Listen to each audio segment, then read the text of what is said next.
જીસીઈઆરટીની system છેલ્લા 10 વર્ષથી હેંગ થઈ ગઈ છે। શાળામાં 10 વર્ષથી નથી બદલાયો કોમ્પ્યુટરનો અભ્યાસક્રમ।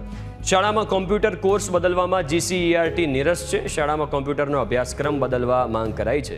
2 વર્ષથી રજૂઆત કરવા છતાં કોર્સ નથી બદલાયો। એનસીઈઆરટીમાં સમય મુજબ કોર્સમાં ફેરફાર કરાય છે। કોમ્પ્યુટર એન્જિનિયરિંગ અને આઈટીમાં પ્રવેશ મેળવનારા વિદ્યાર્થીઓને તકલીફ પડે છે। ગુજરાત બોર્ડનો જે અભ્યાસક્રમની વાત જો કરીએ ને તો ધોરણ 9 થી 12નો જે અભ્યાસક્રમ છે એમાં કમ્પ્યુટર વિષય આવે છે। હવે 2013ની અંદરમાં 9 અને 11નો સિલેબસ બદલાયો, જ્યારે 2014ની અંદરમાં 10 અને 12નો અભ્યાસક્રમ બદલાયો। તો લગભગ 10 વર્ષ કરતાં વધારેનો સમય થઈ ગયો છે, પણ હજી સુધી કમ્પ્યુટરનો જે સિલેબસ છે એમાં અપડેટ કરવામાં નથી આવ્યું।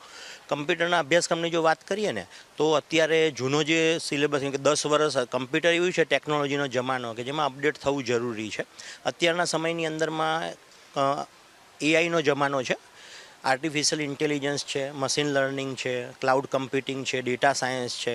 આ બધા વસ્તુઓ જે છે એ વિદ્યાર્થીઓને અત્યારે શીખવી જરૂરી બની છે। જ્યારે આપણા જે સિલેબસ હાલમાં જે ચાલી રહ્યો છે એમાં સી લેંગ્વેજ જે છે, લેટેક્સ છે, લિનક્સ આધારિત બધા કમાન્ડ બેઝ ચેપ્ટરો છે। તો આ અભ્યાસક્રમને બદલવું આજની તારીખમાં ખાસ એટલા માટે જરૂરી છે કે વિદ્યાર્થીઓ જ્યારે કોલેજ કક્ષાએ જાય 9 થી 12નો અભ્યાસક્રમ કરીને, તો એમનું જે મેચ થવું જોઈએ મેચ નથી થઈ શકતું।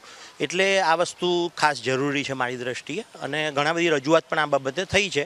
અને અમને આશા છે કે ગુજરાત બોર્ડ અને પાઠ્યપુસ્તક મંડળ જે છે આ બાબતે પોઝિટિવલી વિચારશે અને ટૂંક સમયમાં આ બાબતે નિર્ણય લેશે। અવારનવાર શિક્ષા વિભાગની અંદર સિલેબસ બનાવવાના હોય છે, ત્યારે એમની ટીમ દ્વારા ટેકનોલોજીના માધ્યમથી હવે નવા કોર્સિસ શું છે આ ધ્યાન પર આવ્યું છે, અને અવારનવાર આ ચેન્જિંગ થતું હોય છે। તો એમને પણ અમે નવા સંશોધનો સાથે આ કોર્સિસ કરવા માટેનો અમે સૂચના આપીશું।